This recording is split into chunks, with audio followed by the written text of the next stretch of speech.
We had an exciting run, winning 7 in a row, and our streak ended last week. And we'll look to create a new streak starting tonight against the Carolina Panthers on Monday Night Football. Thank you guys so much for watching and being here on this channel. For more content like this, please hit the like button and subscribe. So the Chargers last week resulted in what was a very disappointing and frustrating end. Of course, we had a slim lead at the half, but our offense simply couldn't get it going, and it ended on what could be considered a controversial no call. It was a game that could have extended us to an 8-game winning streak, but now as we check the standings, we can see how critical that game was, dropping us down from 1st to 3rd in division. In terms of the playoff race, we are very much still in it, but it's still early as we are the 6th seed and our fate is in our own hands if we continue to win. Our loss last week was contributed to the whole team, but specifically the rookie Carlos Williams really let us down in his first start at right tackle. He was drafted to play that position before we moved him to guard, and in his first start he really caused 2 major red zone fumbles, so he will continue his development at guard. But Mike McGlinchey is back and we're hoping that he can help solidify this line again. Also a huge shout out to Levi Wallace, who had a pick last game, and he was heavily critiqued by me in the beginning of the season. But since moving him inside to the slot, his play has been spectacular and he rewarded himself with his first interception of the year. In this matchup today, we will face the Panthers and our offense should put up some better numbers against the worst run defense in the league. And our stats don't match our recent rushing success because we were too pass happy to begin the season, and we really changed that method throughout the last few weeks.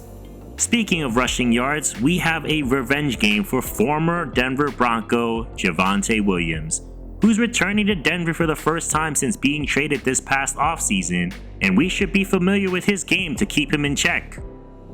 So let's check out who Williams' teammates are before we get this game started.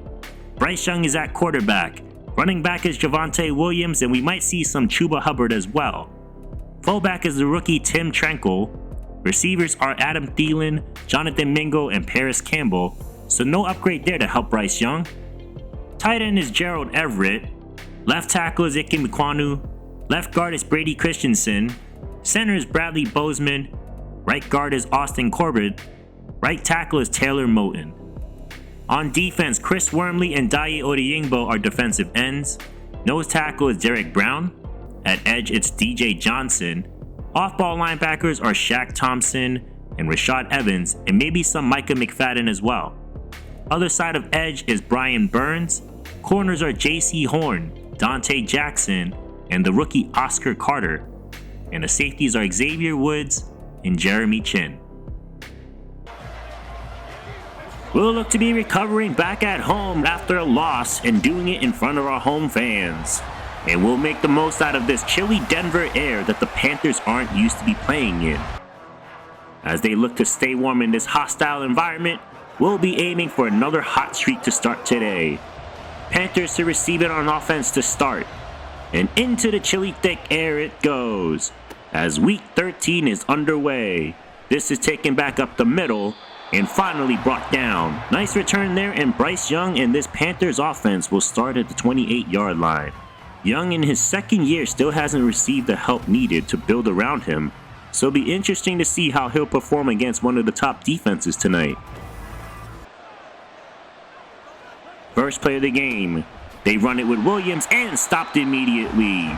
Welcome back to Denver, Javonte Williams, as Devin Bush and company will have some extra motivation to shut him down tonight. As that pass is batted down by Surtain, intended for Jonathan Mingo. Surtain, always so dangerous, has now intercepted the ball in 3 straight weeks coming into this game. Young now throws this outside the numbers, and that's incomplete. What a job there by Drew Sanders to follow his man in coverage and ruining his concentration, leading to a punt. As this is booted high in the air. Returnable for the rookie Sullivan. He'll make a move and be brought down at the 38-yard line. Jameis Winston had a very underwhelming game against the Chargers last week, fumbling the ball not once but twice in the red zone, which costed them the game because of the lack of scoring, and he'll need to protect the ball today in order for us to come up on top. They run it with Banks on the first play. and he'll be stopped for a short gain. Banks had a subpar game last episode, and the charges just got to him immediately anytime he touched the ball, so we'll keep a close eye on the offensive line when he runs today, as this time he catches it for a screen, looking for space, but brought down by Dante Jackson on the outside. And now the Broncos will have their early test here on 3rd down. Well protected, airing this out deep, into double coverage and knocked down. Tried to take a shot there, but no reward. And the Broncos will also open this game up with a punt. We'll jump later into the second quarter as both teams have really struggled on offense, but had some success running the ball. As Young rolls out, throws back across and connects. 1st down and more. Hayden Hurst with his first catch of the day, and that's a big one for 19 yards. They go with Hubbard now. He'll be hit behind the line for a short loss. We've been seeing more Chuba Hubbard than Williams tonight, and it's satisfying to know that the Panthers also see him as a one-dimensional player like I did. As Young hits a wide open man downfield for a big gain. And the first sign of life for either offenses, and the biggest play of the night by either team. And this is caught over the middle by Campbell again, and all of a sudden, we're in danger of trailing before the half.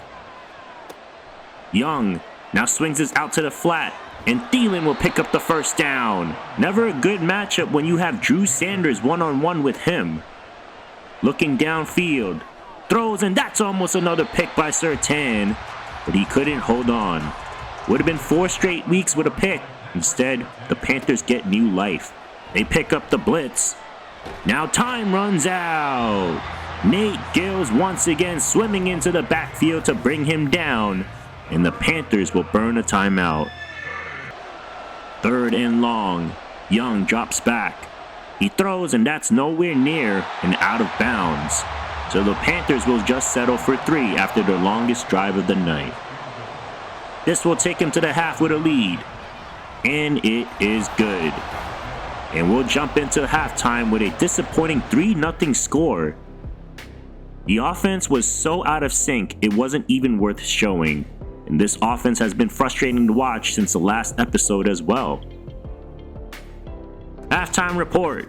Since it's a Monday night game, all the games are finished and we'll look at some scores, as the Chiefs will pick up another win on those struggling Raiders to remain atop of our division. And the Chargers gave the Saints a beatdown, and we'll be in New Orleans too sometime this season to face them. As for this game, there is not much to say. We have played underwhelming football on offense, and someone needs to make a play before we dig our own graves in this one. We'll be relying on Lester Banks this second half, and he's had a pretty decent game up to this point. But can our receivers find a way to get open for Winston to have some throwing lanes? As they put together a solid drive here in the second half, moving the ball past midfield. Running outside with Banks, and he'll catch the edge for the 1st down. And a big run here in the second half as the Broncos are still in search of their first score, as Banks is over 80 yards rushing today. And now open lane up the middle, and Mostert is going to pick up another 10 for a 1st down to keep it flowing.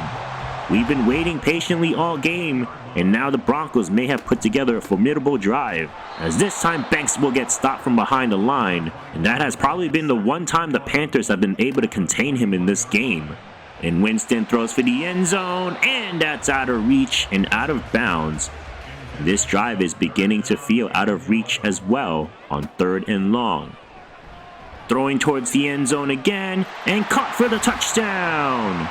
Marvin Mims Jr. with a big-time grab, and finally we have been able to put points up, and the Broncos will lead for the first time in this game. And we'll see if Bryce Young has what it takes to bring them back on this drive.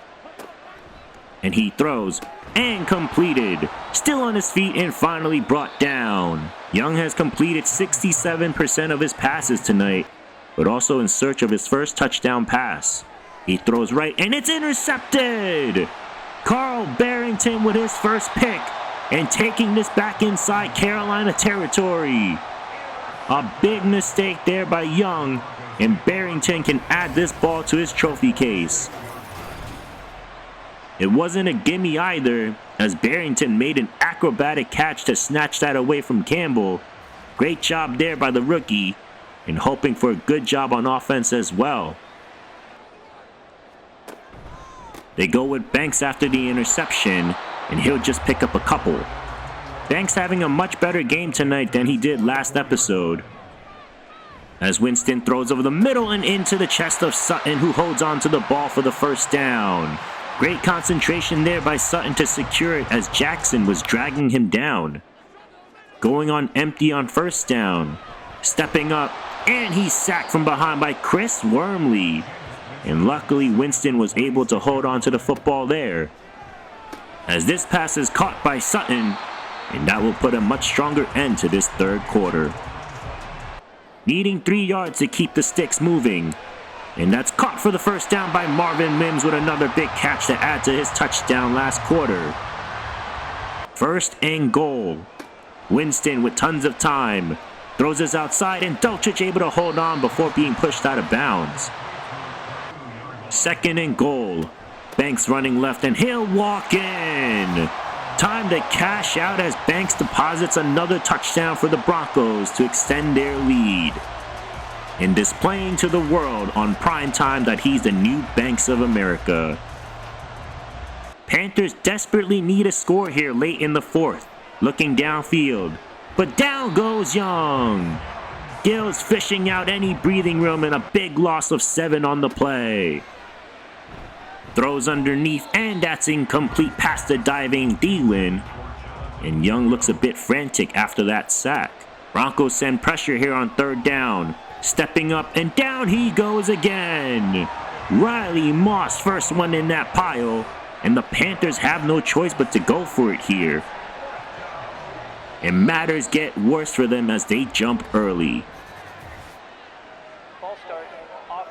Very challenging 4th and 28 here for the Panthers.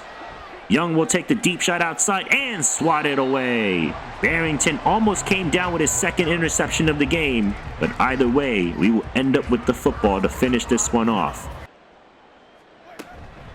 Running it right with Banks, and he'll be trampled down for only a short gain.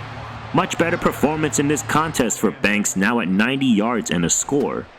And he'll add to that here with another strong run, and the running game has been spectacular compared to the last episode. And hopefully we can increase our volume so we don't finish dead last in rushing for the season.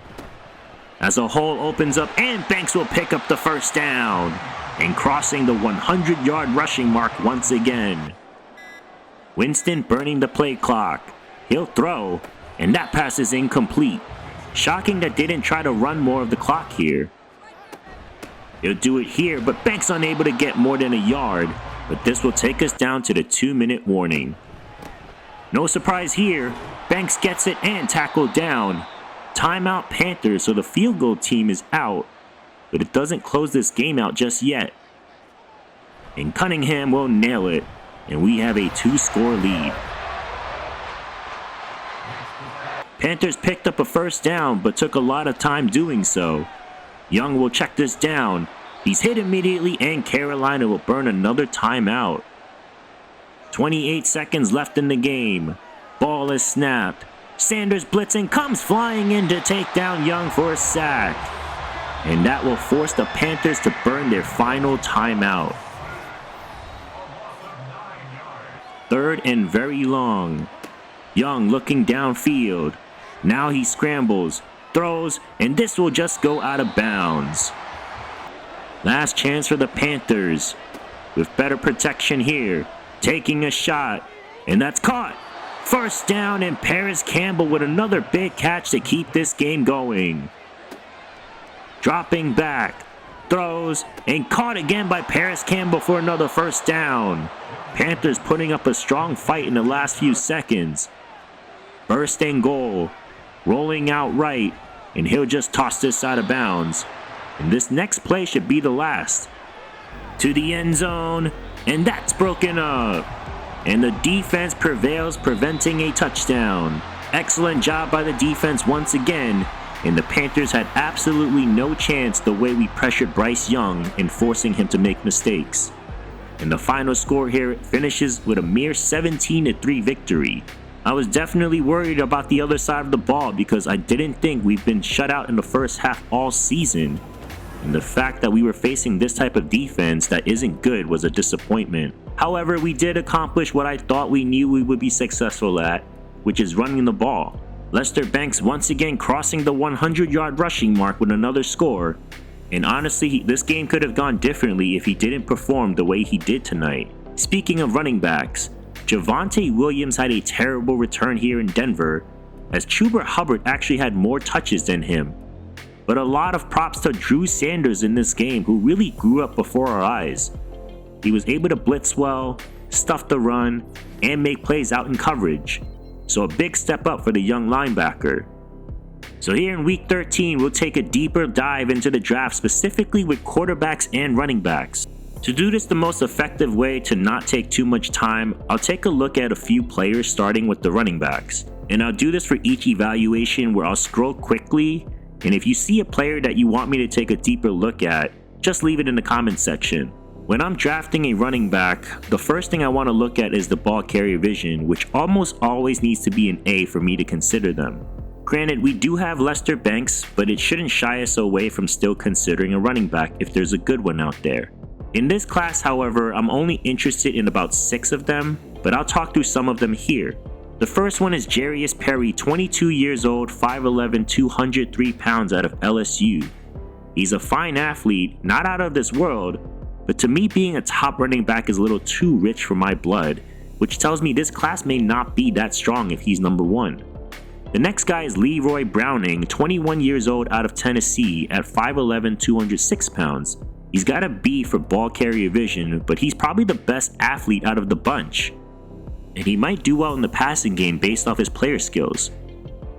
The next guy is Mitch Weaver, the third projected running back at 21 years old at 5'8", 192 pounds, so a lighter frame out of Baylor, and a good athlete at his size.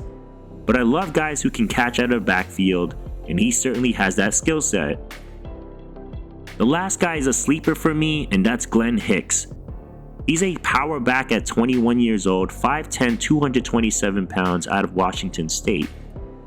He's a great athlete at his size, and I'm sure you've heard that I'm not a fan of one-dimensional running backs already. But I also recognize when we are down inside the 5, we just don't have that running back that can push the pile for the score, so he'll be someone to consider late round. But again, feel free to let me know who you want me to check out, if any, in the running back section. Next one is the big one. It's quarterbacks. They are all projected top 5, but based off our scouting, only one is a true round 1 talent. But I'm heavily skeptical on Zach Ford out of Georgia Tech at 6'5", 230 pounds. He's got the height, size, but if pressure comes, I'm concerned that he'll panic and throw a bunch of interceptions or take sacks. He has a good arm but lacks athleticism, which could be concerning when he's under pressure. But beyond that, he's got a solid skill set and good accuracy. Henry Smith is also from Georgia Tech cause Madden. He's 22 with good size, and I love that he stands tall and is aware of pressure, which is why I'm interested in him, but elongated arm angle is a bit concerning. He's listed as a scrambler, but athletically he's not fast, but shifty, with an excellent arm, so a very interesting prospect. He has great accuracy and able to avoid sacks, which is why he's high on my board. Aaron Silverman, I have no interest in. He lacks size, he's clueless when pressure is there or not. He's a decent athlete with a good arm. He does a good job with short and mid accuracy, but all the other areas leave me wanting more, which I don't think we'll get. My favorite of the bunch is still Spencer Bayer if we picked one. He's got good size from TCU and good pocket awareness, and I love his throwing motion as well. And his 3rd to 4th round grade does not scare me from taking him. He's got a cannon of an arm, but not that athletic, but he's still able to make every single throw and throw every time under pressure. He has everything that I'm looking for from a quarterback, it's just a question of athleticism. And I hope that convinces you why I think he's the best quarterback in this draft, even though his true talent does not prove that. Last one is Jared Davis, who immediately loses my attention because he is clueless to pressure. He's not a good athlete and has an inadequate arm, but injuries may be concerning for a guy like this as well.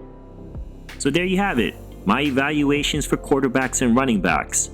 But of course, I will go through this list. I just don't see any quarterbacks that are worth taking beyond the first few rounds. But do we take a guy so that we can develop him? Or do we continue on with Winston even though his performance has been so up and down, and mostly down if we're being honest? Week 14 is here, and next week I'll go through wide receivers and tight ends, so that should be a fun one to see what's in store for this class. But in the meantime, we face former number 1 pick Myles Garrett in the Cleveland Browns, and look to pick up another win to keep us in the playoff race. And hopefully we'll score more than 17 points in that one. But thank you guys so much for watching. For more content like this, please hit the like button and subscribe. I'll see you in the next one. I'm Monkey C, and I'm out.